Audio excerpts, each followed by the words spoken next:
नमस्कार, मी doctor Suresh, teacher education simplified चॅनलमध्ये आपलं स्वागत आहे. या व्हिडिओमधून आपण UGC नेट सेट पेपर 1 मधील चौथं जे घटक आहे कम्युनिकेशन, त्यातील उपमुद्दे प्रभावी कम्युनिकेशन, त्यात व्हर्बल आणि नॉन व्हर्बल, इंटरकल्चरल आणि ग्रुप कम्युनिकेशन आणि क्लासरूम कम्युनिकेशन या मुद्द्यांची संकल्पना आधी समजून घेणार आहोत आणि दुसऱ्या टप्प्यामध्ये या व्हिडिओमध्ये त्यावर आधारित 30 MCQचा आपण सराव करणार आहोत. पहिल्या टप्प्यात बघूया, याची संकल्पना समजून घेऊया. कम्युनिकेशन, इफेक्टिव्ह कम्युनिकेशन म्हणजे प्रभावी संदेशवहन म्हणजे काय? जेव्हा संदेश देणाऱ्याला जी माहिती सांगायची असते आणि जो त्याचा हेतू आहे तो जसाचा जसा जेव्हा संदेश ऐकणाऱ्याला समजतो तेव्हा त्याला प्रभावी कम्युनिकेशन असं म्हणतात. त्यामध्ये कोणतीही त्रुटी राहता कामा नये. अशा संदेशाला इफेक्टिव्ह कम्युनिकेशन, इफेक्टिव्ह संदेशवहन अशा म्हणतात. इफेक्टिव्ह कम्युनिकेशनचे 7 निकष मानले जातात. 7 मॉडेलच्या आधारे, 7 निकषांच्या आधारे हे आपल्याला एक्सप्लेन करता येतं. हे जे 7 C आहेत, हे वेगवेगळे C आहेत, हे जर असतील तर आपल्या संदेशवहन हे चांगलं होईल. यामध्ये काय काय असलं पाहिजे? कंप्लीटनेस, पूर्णता असलं पाहिजे. जो संदेश द्यायचा आहे त्या संदेशामध्ये सर्व माहिती असणं आवश्यक आहे. त्याचा सगळा तपशील गरजेचा जेवढा आहे तेवढा सगळा माहिती असणं गरजेचं आहे. दुसरं कन्साइसनेस म्हणजे संक्षिप्तता. तर सर्व माहिती द्यायची म्हणून पाल्लाळीत बोलायचं का? तर पाल्लाळीत नाही बोलायचं, थोडक्यात करायचं आहे. पण कमीत कमी सर्व मुद्दे असतील तेवढीच माहिती कमीत कमी आणि मोजक्या शब्दात त्याची मांडणी केली पाहिजे, म्हणजे कन्साइसनेस.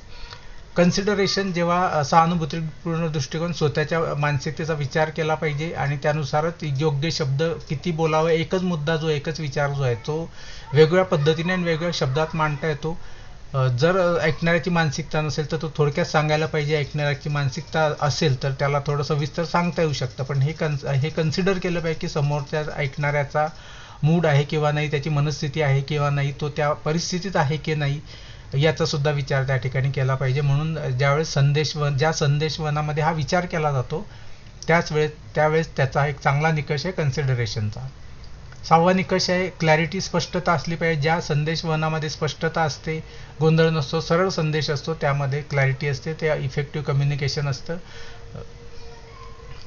पुढचा 5वा C आहे मूर्तता, कॉन्क्रीटनेस. काल्पनिक गोष्टींवर तथ्य आणि फॅक्ट्स आणि आकडेवारीवर भर दिला जातो. प्रत्यक्षात काय करणार ते सांगितलं जातं. म्हणजे काही ठिकाणी मोठे मोठे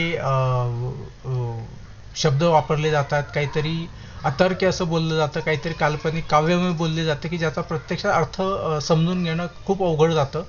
अशा कम्युनिकेशनला आपण इफेक्टिव्ह कम्युनिकेशन नाही म्हणू शकत.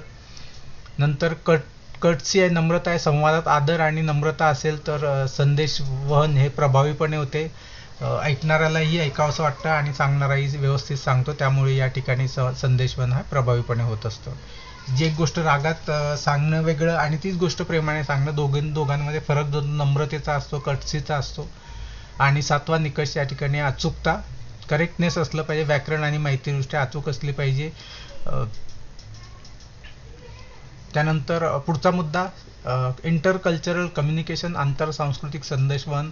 जेव्हा 2 वेगवेगळ्या सांस्कृतिक पार्श्वभूमी असलेल्या व्यक्ती किंवा गट यांच्यात संवाद होतो तेव्हा त्याला इंटरकल्चरल कम्युनिकेशन म्हणतात. म्हणजे उदाहरणार्थ ब्रिटिश ज्यावेळेस भारतात आले असेल त्यावेळेस त्यांची सांस्कृतिक पार्श्वभूमी पूर्णपणे वेगळी आणि भारतातील परिस्थिती वेगळी. त्या दोघांमधील जो संवाद तो इंटरकल्चरल म्हणता येईल. किंवा भारतामध्ये सुद्धा समजा छत्रपती शिवाजी महाराजांच्या काळातील छत्रपती शिवाजी महाराज आणि मुघल सत्ता यांच्यामध्ये होणारा जो संवाद असेल तो सुद्धा या ठिकाणी इंटरकल्चरल आपण म्हणू शकतो. असं फक्त प्रदेश किंवा वेगळ्या देशातलंच असलं पाहिजे नाही. ज्यांच्यामध्ये कल्चरल डिफरन्सेस आहेत, ज्यांच्यामध्ये सांस्कृतिक वेगळेपण आहे, त्या 2 व्यक्तींमध्ये किंवा समूहांमध्ये होणारा जो संदेशवहन असेल तो इंटरकल्चरल म्हणतात. कारण याचे निकष वेगळे असतात, याचे प्रभावी असण्याचे पद्धती वेगळ्या वेगळ्या असतात. यामध्ये महत्त्वाची जी संकल्पना आहे हे समजून घेताना ती आहे एथनोसेंट्रलिझमची, ज्यामध्ये स्वकेंद्रितता असते. स्वतःची संस्कृती सर्वश्रेष्ठ मानणे आणि दुसऱ्यांच्या संस्कृतीला कमी लेखणे हा संवादातील मोठा अडथळा या इंटरकल्चरल कम्युनिकेशनमध्ये होतो. आमची संस्कृती चांगली आणि तुमची संस्कृती चांगली नाही, किंवा आम्ही कसं श्रेष्ठ आहोत आणि तुम्ही आमच्यापासून कसे शिकलं पाहिजे, अशा पद्धतीने सांगितलं जातं. आणि हा प्रत्येक संस्कृतीमध्ये हा असू शकतो. हा बोलणाऱ्याच्या संवादामध्ये ह्या गोष्टी आल्या तर तो संवादातील अडथळा ठरू शकतो की आमच्याकडे आम्ही A गोष्ट करतो, तुमच्याकडे तुम्ही करत नाही. दुसरा म्हणजे आमच्याकडे आम्ही B करतो, तुम्ही ती गोष्ट करत नाही. त्यामुळे सांस्कृतिक भेद निर्माण होतो आणि संवाद पूर्ण होत नाही, कारण दोघांना जे सांगायचे ते एकमेकांना पर्यंत पोहोचत नाही, म्हणून संवादात अडथळा निर्माण होतो. कल्चरल रिलेटिव्हिजम दुसऱ्या संस्कृतीचा त्याच्या निकषानुसार आदर करणं असेल तर संवाद चांगला होतो. प्रत्येक भागामध्ये आपल्या संस्कृतीच्या काही चालीरीती, काही सवयी असतात लोकांच्या. त्या सवयी चांगल्या वाईट असं म्हणण्यापेक्षा तुमचं आमच्यापेक्षा कनिष्ठ आहे किंवा तुमचं वाईट आहे असं म्हणण्यापेक्षा वेगळं आहे एवढंच फक्त मान्य केलं पाहिजे. दोन संस्कृतीमध्ये वेगळापणाचं अस्तित्व मान्य केलं पाहिजे. विदेशी संस्कृतीमध्ये जी गोष्ट मान्य आहे ती त्यांच्या दृष्टीने चांगली आहे, ती आपल्या संस्कृतीत नाही, तर ते आपल्या दृष्टीने जरी वाईट असली, चुकीची असली तरी त्यांच्या दृष्टीने ते योग्यच आहे. तसंच त्यांनी आपल्याकडे बघितल्यानंतर आपण ज्या गोष्टी करतो, ज्या गोष्टी ते करू शकत नाहीत किंवा ते करत नाहीत, त्या दृष्टीने त्यांनी सुद्धा तसंच बघावं की यांच्या कल्चरमधलं हे वेगळेपण आहे. तर हा वेगळेपणा जो असतो सांस्कृतिक जीवनामधला, चालीरीतींमधला, तो वेगळेपणा म्हणून ते ॲक्सेप्ट केला पाहिजे. तो श्रेष्ठ कनिष्ठ न मानता, चांगला वाईट न मानता जर ॲक्सेप्ट केला तर त्या दोन्हीमध्ये जो संवाद आहे तो चांगल्या पद्धतीने होऊ शकतो. तिसरं हाय कॉन्टेक्स्ट आणि लो कॉन्टेक्स्ट कल्चर असतात. हाय कॉन्टेक्स्ट संस्कृतीमध्ये उदाहरणार्थ भारत असेल, चीन असेल, जपान असेल किंवा एशियन कंट्रीज आहेत, पाकिस्तान आहे, बांगलादेश आहे, इथे शब्दांपेक्षा असांख्यिक शब्दक आणि नातेसंबंधांना जास्त महत्त्व असतं. जसे फॅमिलीची जी किंवा कुटुंबाची जी वीण आहे ती घट्ट असते आणि लोक केवळ शब्दांमध्ये संवाद न करता या भावनेमधून, भावना दाखवून, अशाब्दिक दृष्टीने गेस्चर देऊन सुद्धा हा संवाद पूर्ण करत असतात. त्यामुळे ती व्यक्ती कोणत्या कॉन्टेक्स्टमध्ये बोलत आहे हे समजल्याशिवाय त्याचा अर्थ लागत नाही. म्हणजे हाय कॉन्टेक्स्ट म्हणजे प्रत्येक वेळेस ते समजणं गरजेचं असतं की कॉन्टेक्स्ट काय आहे बोलण्याचा. उदाहरणार्थ जसं शिव्या देणं ही एक कृती आहे. शिवी दिली याचा अर्थ एकाने दुसऱ्याला वाईट बोलला, ॲब्यूज केला असा त्याचा अर्थ होतो. पण आपण जर भारतीय याच्या क्षेत्रामध्ये जर आपण याचा विचार केला, कॉन्टेक्स्टचा जर विचार केला, तर जे एकमेकांचं ज्यांचं पटत नाही, भांडण आहे, वाद झाले, ते सुद्धा एकमेकांना शिव्या देतात आणि दुसऱ्या बाजूला जे चांगले घट्ट मित्र आहेत ते सुद्धा एकमेकांना सहज बोलता बोलता शिव्या देत असतात. मग हा कॉन्टेक्स्ट समजणं गरजेचं आहे की त्यांचे संबंध काय आहेत आणि कोणत्या अँगलने, कोणत्या कॉन्टेक्स्टने ते बोलत आहेत. म्हणजे जरी तो आता जर मैत्रीच्या नात्याने ज्यावेळेस बोलत आहे त्यावेळेस तो ॲब्यूज नाही आहे, तो शिव्या देणं जरी ती शिवी असली तरी त्यातनं दुखावणं किंवा अपमान करणं हा भाग त्या ठिकाणी नसतो. तो उलट प्रेम दाखवण्याचा एक प्रकार असतो. त्यामुळे हा कॉन्टेक्स्ट लक्षात येतो. दुसरं जो परिस्थिती असते लो कॉन्टेक्स्ट कल्चरमध्ये, ज्या संस्कृतींमध्ये अमेरिका इथे उदाहरण दिलं, जर्मनीचे थेट आणि स्पष्ट शब्दांवर भर दिला जातो. त्यामुळे कॉन्टेक्स्ट माहीत नसलं तरी जे बोलतायत त्याचा अर्थ कळतो. अशा या संवादाला हाय कॉन्टेक्स्ट आणि लो कॉन्टेक्स्ट म्हणतात. थोडक्यात हाय कॉन्टेक्स्टमध्ये कॉन्टेक्स्ट समजला पाहिजे, संदर्भ समजला पाहिजे बोलणाऱ्याचा. नुसता कोण काय बोलतंय म्हणून त्याचा अर्थ आपण लावू शकत नाही. दुसरीकडे आपल्याला लो कॉन्टेक्स्ट कल्चरमध्ये कॉन्टेक्स्ट माहीत नसेल, संदर्भ माहीत नसेल बोलण्याचा, तरी ते वाक्य त्यांच्या याच्यावरून आपल्याला कळू शकते की याचा संदेश काय आहे. म्हणजे हे थेट बोलणारे लोक आहेत, यांच्यामध्ये स्पष्ट शब्दांमध्ये भर दिला जातो आणि आपला मेसेज ते शब्दांच्या माध्यमातून देतात. आणि काही कल्चर्समध्ये हा अशाब्दिक संकेत असतात किंवा नातेसंबंध असतात किंवा शब्दांपेक्षा अन्य याच्यावर भर दिला जातो. हे सुद्धा महत्त्वाच्या संकल्पना आहे ज्यावेळेस इंटरकल्चरल कम्युनिकेशन हा संदर्भ येतो. तिसरा मुद्दा यात आहे ग्रुप कम्युनिकेशनचा, म्हणजे गट संदेशवहन. एका निश्चित ध्येयासाठी एकत्र आलेल्या 3 किंवा अधिक व्यक्तींमध्ये होणारा संवाद याला ग्रुप कम्युनिकेशन असं म्हणतात. नुसत्या संवादासाठी 2 व्यक्ती लागतात आणि ग्रुप संवादासाठी 2पेक्षा अधिक म्हणजे 3 किंवा त्यापेक्षा अधिक व्यक्ती लागत असतात. यामध्ये वैयक्तिक संवादापेक्षा रचना अधिक औपचारिक असते आणि गटाचा आकार वाढल्यास वैयक्तिक प्रतिसादाची संधी कमी होते, कारण प्रत्येकाची संवाद होईलच असं सांगता येत नाही, त्याची शक्यता कमी होत असते.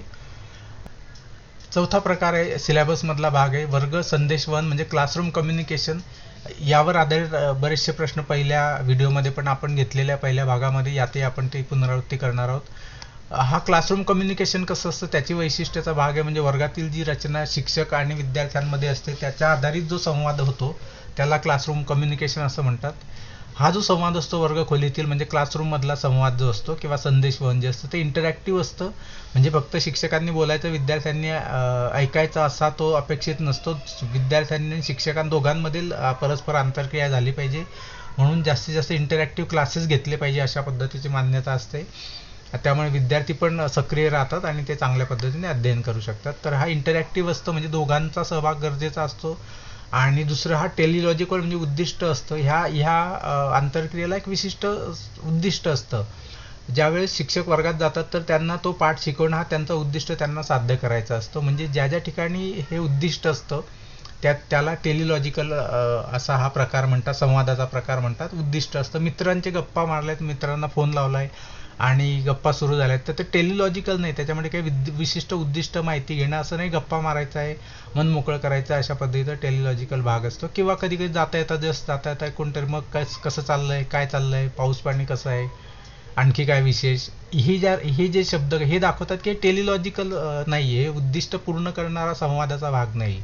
हा अनौपचारिक संवाद आहे, याच्यामध्ये काही विशिष्ट माहिती घ्यायची असं नाही, बस एक काहीतरी संवादाला एक बोलणं चालणं चालू ठेवायचं म्हणून तशा पद्धतीचं असतं. पण तसा वर्गातली जी असतो तो टेलिलॉजिकल असतो, म्हणजे त्याचा विशिष्ट हा उद्देश असतो आणि तो उद्देश साध्य करणं हे त्या ठिकाणी त्या संवादाचा मुख्य उद्देश असतो. त्यानंतर ही जी प्रोसेस आहे वर्गात चालणारी, ही अखंड चालणारी प्रक्रिया, ज्यामध्ये खालील टप्प्यांचा समावेश होतो. याच्यामध्ये स्रोत माहिती देणारे जे असतात ते शिक्षक असतात. शिक्षक असे पाठ्यपुस्तकाप्रमाणे आणि अभ्यासक्रमाप्रमाणे पाठ्यपुस्तकावर आधारित त्यांना माहिती ती स्पष्ट करायची असते. त्यासाठी माध्यम असतं, ते मौखिकपणे स्पष्ट करू शकतात. लिखित आहे, वर्गावरती फलकलेखन करतात, अध्यापन साहित्य वापरतात किंवा वेगवेगळे ॲक्टिंग करू शकतात, अशाब्दिक हावभाव या माध्यमातून सुद्धा संदेश दिला जात असतो. दुसऱ्या टोकाला विद्यार्थी असतात, ते रिसिव्हर असतात, ते संदेश ग्रहण करतात, ते आशय ग्रहण करतात, ते आशय समजून घेत असतात आणि ते समजून घेत असताना ती आंतरक्रिया करत असतात. आणि प्रतिसाद असतो, विद्यार्थी संदेश समजून घेतल्याचा किंवा शंकांचा प्रतिसाद शिक्षकांपर्यंत पोहोचतो. शिक्षकांना वर्गात शिकवत असताना कळतं की आपण जे सांगतोय ते विद्यार्थ्यांना कळतं आहे की नाही. विद्यार्थी गोंधळ करायला लागले याचा अर्थ आपला संवाद त्यांच्यापर्यंत जात नाही किंवा त्यांना कंटाळा आलेला हा विद्यार्थी त्यांना संदेश देत असतात. त्या दृष्टीने शिक्षक मग त्यांना पुन्हा त्यांचं अवधान केंद्रित करण्यासाठी, लक्ष केंद्रित करण्यासाठी अजून काहीतरी वेगळी कृती किंवा युक्ती वापरत असतात. तर अशा पद्धतीने फीडबॅकच्या आधारावर पुन्हा ते संवादाच्या माध्यमात बदल करत असतात आणि ही संवाद प्रक्रिया जी वर्गातील ती पूर्ण होत असते. वर्गखोली संवादाचे प्रामुख्याने दोन प्रकारे, रेषीय संवाद, ज्यामध्ये शिक्षक फक्त व्याख्यान एकतर्फी बोलतात आणि विद्यार्थी ऐकत बसतात आणि त्यामुळे प्रतिसादाला वाव नसल्यामुळे विद्यार्थी हा पॅसिव्ह होतो, निष्क्रिय होतो आणि अध्ययन चांगल्या पद्धतीचं होत नाही. दुसरा प्रकार आहे ट्रान्झॅक्शनल, व्यवहारवादी. यामध्ये पद्धतीमध्ये शिक्षक आणि विद्यार्थी दोघेही एकाच वेळी संदेश पाठवतात, स्वीकारतात. द्विमार्गी असते, टू वे प्रक्रिया असते, त्यामुळे विद्यार्थी पण सहभाग घेतात आणि शिक्षक पण सहभाग घेतात. मग गटचर्चा असेल, प्रश्न उत्तरे असतील, काही शोधन पद्धती असेल, समस्या सोडवणारी पद्धत असेल, अशा कोणत्याही वेगळ्या पद्धती ज्यामध्ये विद्यार्थी सक्रिय राहतील अशा पद्धतीचा जो इंटरॅक्शन असेल त्याला ट्रान्झॅक्शनल किंवा व्यवहारवादी संवाद किंवा संदेशवहन असं म्हणतात. अशा पद्धतीने आपण या संकल्पना समजून घेतलेल्या आहेत. आता आपण यावर आधारित 30 MCQचा सराव करूया आणि पुन्हा आपण या संकल्पना समजून घेऊया. प्रश्न 1. प्रभावी संदेशवहनाच्या 7C सिद्धांतानुसार संवादात फॅक्ट्स, तथ्ये किंवा विशिष्ट आकडेवारीचा वापर करणे म्हणजे यापैकी काय आहे?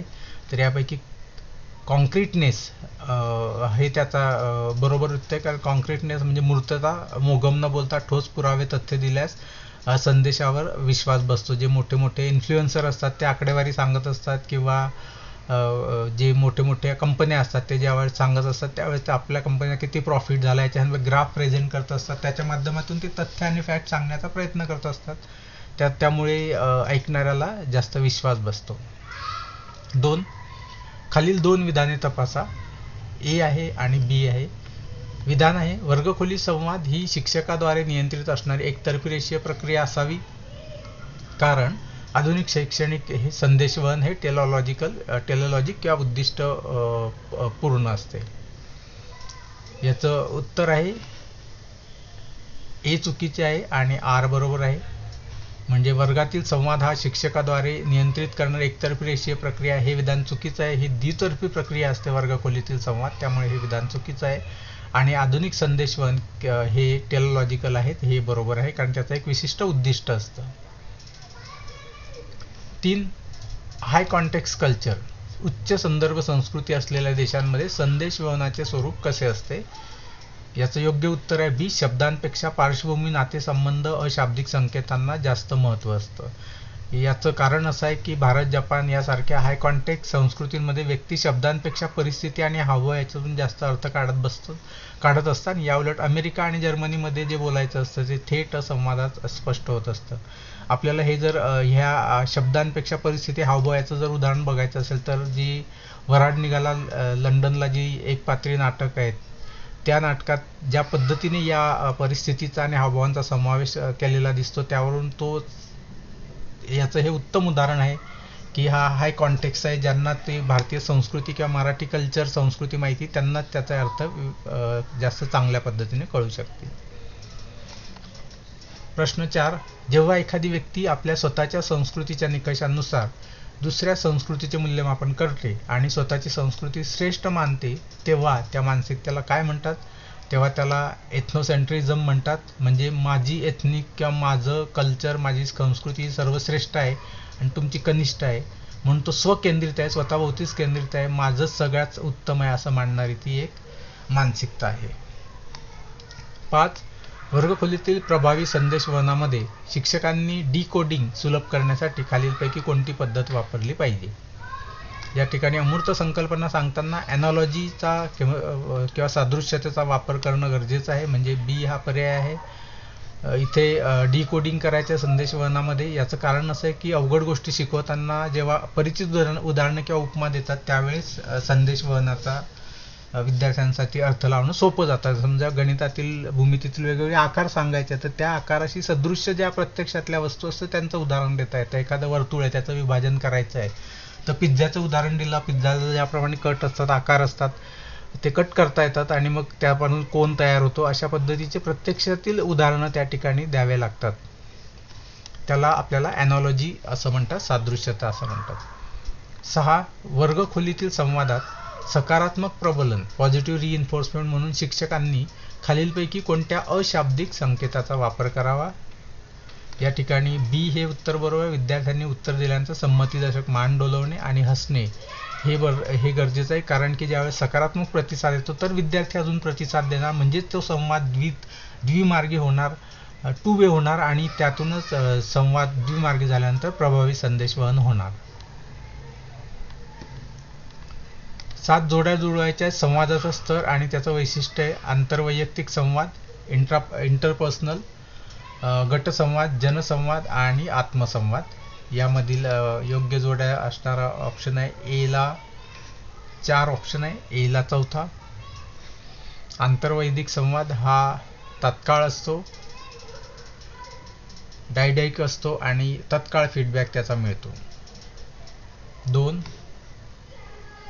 बीचं उत्तर 3 आहे.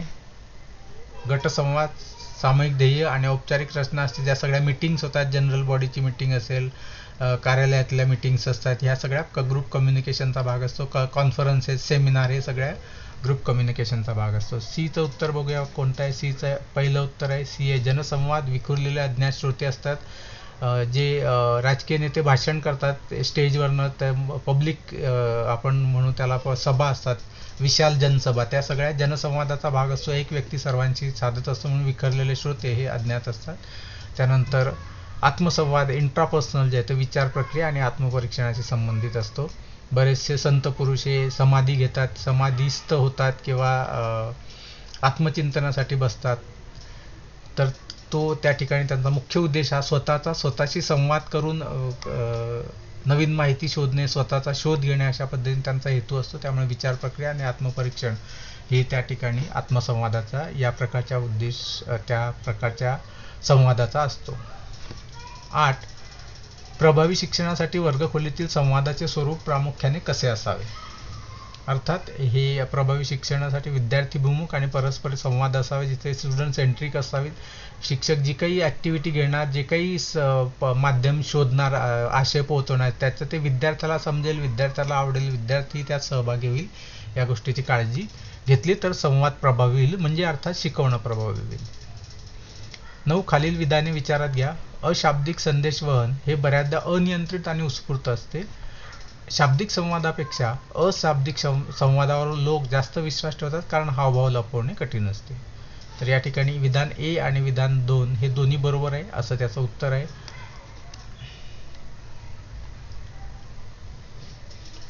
प्रश्न 10. वर्गखोली संवादात जेव्हा विद्यार्थी शिक्षकांच्या संदेशाचा अर्थ स्वतःचा पूर्वग्रह आणि मूल्यानुसार लावतात तेव्हा संवादात कोणता अडथळा निर्माण होईल? या ठिकाणी सायकोलॉजिकल अडथळा निर्माण होईल. सायकोलॉजिकल किंवा सिमेंटिक नॉईज त्या ठिकाणी होईल आणि त्याच्या माध्यमातून मग दोघांमध्ये संदेशवहन होणार नाही.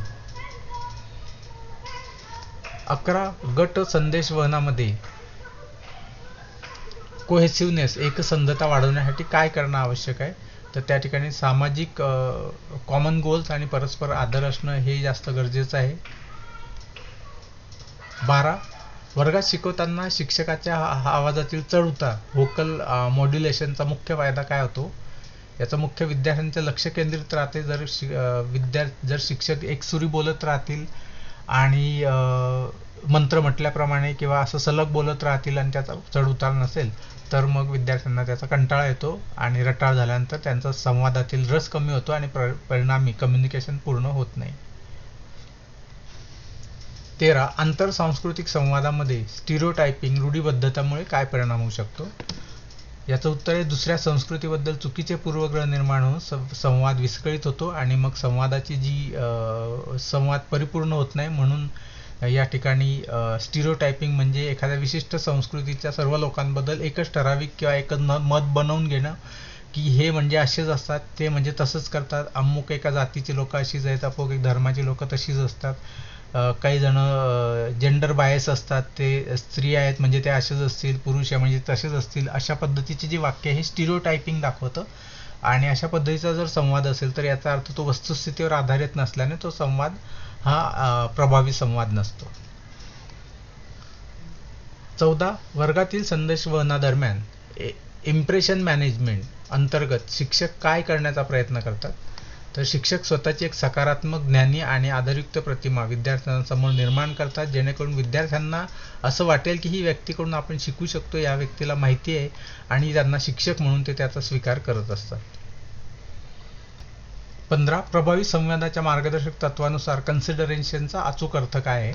याचा अर्थ आहे श्रोता आणि विद्यार्थ्यांच्या गरजा, शैक्षणिक पातळी आणि दृष्टिकोनाला प्राधान्य द्यायचं, म्हणजे त्यांच्या परिस्थिती कन्सिडर करायची, त्यांची मानसिक परिस्थिती कन्सिडर करायची, त्यांची सामाजिक आर्थिक परिस्थिती कन्सिडर करायची, त्यांची त्यावेळची तात्कालिक मानसिक परिस्थिती लक्षात घ्यायची आणि त्यांना त्या विषयात आवड आहे किंवा नाही हे बघायचं. यानुसार याचा विचार करून शिकवणं म्हणजे त्यांच्या परिस्थितीचं कन्सिडर करणं हे त्याचं योग्य उत्तर आहे. 16. खालीलपैकी कोणते माध्यम लो कॉन्टेक्स्ट कल्चरचे उदाहरण मानले जाईल जिथे स्पष्ट शब्दांवर भर दिला जातो? या ठिकाणी अमेरिकन कल्चर जे आहे ती स्पष्ट शब्दांवर भर दिला जातो. तिथे काही बऱ्याचशा प्रमाणामध्ये असं म्हणता येऊ शकतं की जे काही सांगायचं ते थेट शब्दात सांगितलं जातं. समोरची व्यक्ती नाराज होईल, रुसेल, बोलणार नाही, राग धरेल, यापेक्षा सुद्धा मला जे सांगायचं ते मी स्पष्टपणे सांगणारच आहे, त्याचे जे परिणाम होतील ते मला ते भोगण्यास मी तयार आहे, असा एक दृष्टिकोन अमेरिकन कल्चरमध्ये सर्वसाधारणपणे दिसतो. अपवाद सगळीकडे असतील पण सर्वसाधारणपणे दिसतो. म्हणून अमेरिकन कल्चर ही लो कॉन्टेक्स्ट कल्चर अशी मानली जाते. त्या ठिकाणी थेट संवादावर स्पष्ट शब्दांमध्ये गोष्टी सांगण्यावर जास्त भर दिला जातो. 17. वर्गखोली संवादात शिक्षकांनी पाठवलेल्या संदेशात नॉईज अडथळा कधी निर्माण होऊ शकतो? यामध्ये वर्गात एक मोठा आवाज सुरू असेल तर तो अडथळा निर्माण होतो. बऱ्याचदा मिरवणुका जातात, बऱ्याचदा काही फटाक्यांचा आवाज येतो किंवा कधी गाड्यांचा आवाज असेल किंवा गोंगाट असेल. अशा पद्धतीने वर्गाच्या संवादामध्ये, संदेशामध्ये अडथळा निर्माण होऊन संवाद पूर्ण प्रभावीपणे होत नाही. 18. प्रोक्सेमिक्सनुसार वर्गखोलीत शिक्षक आणि विद्यार्थ्यांमध्ये असणारे अंतर साधारणतः कोणत्या झोनमध्ये येते? यामध्ये सोशल किंवा पब्लिक झोनमध्ये येतं. याचे जे प्रकार आहे आपण पहिल्या व्हिडिओमध्ये सुद्धा एक्सप्लेन केलेले आहेत. या प्रोक्सेमिक्समध्ये दोघांमधील भौगोलिक अंतराचा त्यांच्या संवादावर काय परिणाम होतो याचा अभ्यास केला जातो. त्यानुसार हे प्रकार आहेत. तर सामाजिक आणि सार्वजनिक क्षेत्रामध्ये एक विशिष्ट अंतर ठेवूनच संवाद हा साधला जात असतो. 19. खालीलपैकी कोणत्या गट संवादाचा प्रकार नाही? यामध्ये जो मेडिटेशन आहे, स्वतःशी स्वतःच केलेलं ज्ञानधारणा जी आहे ती गट संवादाचा प्रकार नाही. जरी गटात बसलेले असतील, जरी आपण बघतो की गटात बसून मेडिटेशन करत असतात, पण बसलेले जरी गटात असले तरी त्यांचा संवाद जो आहे तो कम्युनिकेशन ते स्वतःशीच असतं. म्हणून तो ग्रुप संवादाचा प्रकार नाही. कायनेसिक्स अंतर्गत खालीलपैकी कशाचा अभ्यास केला जातो? यामध्ये कायनेसिक्स, काईन हा शब्द हालचालींशी संबंधित आहे, त्याच्यामुळे शारीरिक हावभाव आणि देहबोलीशी संबंधित आहे. त्याच्या माध्यमातून होणारा संवाद, त्याच्या माध्यमातून दिला जाणारा संदेश याचा अभ्यास हा कायनेसिक्समध्ये केला जातो. 21 वर्गखोलीत संदेश वहनामध्ये फीडबॅकचे मुख्य कार्य काय असते? शिक्षकांना विश्रांती देणे, विद्यार्थ्यांना शिक्षा करणे, संदेश योग्य प्रकारे समजलाय का नाही संमत तपासणे, वर्ग वेळेवर संपणे. तर संदेश हा योग्य प्रकारे समजला आहे की नाही हे तपासण्यासाठी फीडबॅक घेतला. तर फीडबॅक हा शिक्षक विद्यार्थ्यांकडून प्रत्यक्ष घेत असतात. शब्दांमधून त्यांनी जे काही शिकवलं त्याच्यावर आधारित प्रश्न विचारतात, त्यावरून उत्तरावरनं लक्षात येते की विद्यार्थ्यांना समजलं आहे. तसेच किती विद्यार्थ्यांना समजलं हे सुद्धा येतात. शिक्षकांनी विचारल्यानंतर विद्यार्थी जे हात वर करतात त्यातनं कळतं की किती विद्यार्थ्यांना समजलेलं आहे. हा झाला प्रत्यक्ष शब्दांमधनं येणारा संवाद. या व्यतिरिक्त सुद्धा शिक्षक निरीक्षण करत असतात. ज्यांचा जेव्हा तासिकाचं सुरू असते त्यावेळेस सुद्धा शिक्षक निरीक्षण करत असताना किती विद्यार्थी लक्ष देत आहेत, विद्यार्थ्यांना समजतंय का नाही, विद्यार्थ्यांना आवडतं का नाही, हा सुद्धा विद्यार्थ्यांकडून येणारा अशाब्दिक जो संदेश आहे ते विद्यार्थी शिक्षक ते समजतात. विद्यार्थी जर आनंदाने सहभागी होत आहेत, विद्यार्थी उत्साहित, याचा अर्थ अध्यापन पद्धती म्हणजे त्यासाठी निवडलेले जे माध्यम आहे ते प्रभावी होतं हे त्यांच्या लक्षात येतं. आणि विद्यार्थी जर गोंधळ करत असतील याचा अर्थ आपला संवाद पुरेसा होत नाही. त्यांना मग अशा परिस्थितीमध्ये शिक्षकांना स्वतःची संदेश पद्धती बदलावी लागते. 22 प्रभावी संवादातील क्लॅरिटीचा संबंध कशाशी आहे? एकच आणि निश्चित अर्थ असणाऱ्या सोप्या भाषेचा वापर करणं गरजेचं आहे. त्यामुळे वेगवेगळे शब्द लालित्य दाखवणे, शब्द पांडित्य दाखवणे टाळून त्याच्याऐवजी स्पष्ट शब्दांमध्ये, सोप्या शब्दांमध्ये जे विद्यार्थ्यांना समजतं कन्सिडर करून आणि ज्या शब्दांचे अर्थ एकच एक आहेत अशाच शब्दांचा वापर करणं, या प्रकाराला एकच क्लॅरिटी असं म्हणतात. क्लॅरिटी असेल तर संवाद हा जास्त प्रभावीपणे होत असतो, नाहीतर गैरसमज होण्याची शक्यता जास्त असते. 23 इंटरकल्चरल कम्युनिकेशनमध्ये यशस्वी होण्यासाठी व्यक्तीकडे काय असणं गरजेचं आहे? तर व्यक्तीकडे सांस्कृतिक संवेदनशीलता असणं गरजेचं आहे. याचा अर्थ असा आहे की दोन संस्कृती ह्या वेगळ्या आहेत आणि त्या संस्कृतीमध्ये असणाऱ्या गोष्टी त्या कल्चरच्या दृष्टीने योग्य आहेत हे मान्य करणं गरजेचं असतं.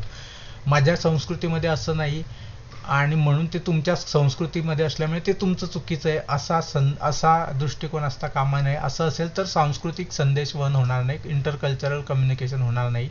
दोन्ही संस्कृतींनी आपली संस्कृती ही वेगळी आहे एवढंच मान्य करणं गरजेचं असतं. ती श्रेष्ठ, कनिष्ठ किंवा चांगली वाईट असं मान्य करणं, जर अशा पद्धतीने बघायला गेलं तर संवाद होणार नाही, कम्युनिकेशन होणार नाही. 24 वर्गखोलीत शिक्षकाने अध्यापन करताना ICT, प्रोजेक्टर, PPTचा वापर केला. संवादाचे चॅनल कसे बनते? तर ते बहुसंवादात्मक बनते, मल्टीमीडिया आणि रिच चॅनल बनते. कारण ज्याच्या माध्यमातून मल्टीमीडियाचा अर्थ शब्द हा एक मीडिया आहे, शिक्षकांचं दिसणं हा एक मीडिया आहे, वर्गातील फळा हा एक मीडिया आहे. तसंच जेव्हा व्हिडिओ वापरतायत, प्रोजेक्टर वापरतायत तर प्रोजेक्टरमधील चित्र आहेत, ग्राफिक्स आहेत, व्हिडिओ आहेत, हे अनेक प्रकारचे माध्यमे आल्यामुळे ते मल्टीमीडिया होतं. आणि अशा बहुमाध्यमांचा वापर केला तर अध्यापन प्रभावी होतं, अर्थात या भाषेत तो संवाद प्रभावी होतो. 25 संवादातील कर्टसी, नम्रतामुळे काय साध्य होते? तर यामुळे स्वीकारण्याच्या मनात आदर निर्माण होऊन सकारात्मक संबंध तयार होतात. बरेचसे कवी आहे, साहित्यिक आहे, संत साहित्य आहेत, आधी श्रोत्यांचं कौतुक करतात आणि त्याच्यानंतर मग आपल्याला जे म्हणायचं ते सांगतात. शायर असतील ते सुद्धा असंच करतात, जेणेकरून ते वातावरण निर्मिती करतात आणि ऐकणाऱ्याला आपण महत्त्वाचे आहोत हे लक्षात आल्यानंतर मग संवादाकडे लक्ष देण्याचा अधिक वृत्ती निर्माण होते. 26 शब्दांशिवाय होणारा संवाद म्हणजे काय? अर्थात शब्दांशिवाय आहेत, नॉन व्हर्बल कम्युनिकेशन त्याला म्हणतात, जे हावभावाच्या माध्यमातून होऊ शकतं, जे गप्प राहण्याच्या माध्यमातून होऊ शकतं, जे हातवारे करून राहण्याच्या माध्यमातून होऊ शकतं, जिथे कोणताही शब्द बोलण्याची किंवा लिहिण्याची गरज भासत नाही. 27 वर्गखोलीत संवादात फ्लिप्ड क्लासरूम मॉडेलमध्ये संवादाचा मुख्य प्रवाह कसा असतो? यामध्ये फ्लिप्ड क्लासरूममध्ये विद्यार्थी आधी स्वतः अभ्यास करून येतात आणि मग वर्गात संवाद होते. आता इथे दिशा बदललेली, आधी कसं असतं, आशय आहे, शिक्षक वर्गात येतात आणि वर्गात येऊन विद्यार्थ्यांसमोर आशय मांडतात आणि त्या आधारे संवाद करतात आणि मग विद्यार्थ्यांना किती समजलं ह्या गोष्टीची तपासणी, फीडबॅक शिक्षक घेतात.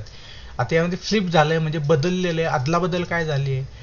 आधी विद्यार्थ्यांना आशय दिला जातो, PPT दिला जाईल, व्हिडिओ दिला जाईल, ते बघून येतील म्हणजे विद्यार्थी आधी अभ्यास करेल, मग वर्गात येतील, मग वर्गात त्याच्यावर चर्चा होईल आणि मग त्याच्या आधारे फीडबॅक मिळेल. तर ही रचना बदललेली आहे म्हणून फ्लिप झाली आहे. म्हणून या ठिकाणी विद्यार्थी आधी स्वतः अभ्यास करून येतील, यूट्यूब व्हिडिओ बघतील किंवा शिक्षकांनी तयार केलेले व्हिडिओ देतील किंवा शिक्षक त्यांना काही नोट्स देतील किंवा पुस्तक देतील, वाचायला देतील, त्याच्या माध्यमातून ते अभ्यास करून वर्गात येतील आणि मग पुढचं प्रश्न उत्तर होईल.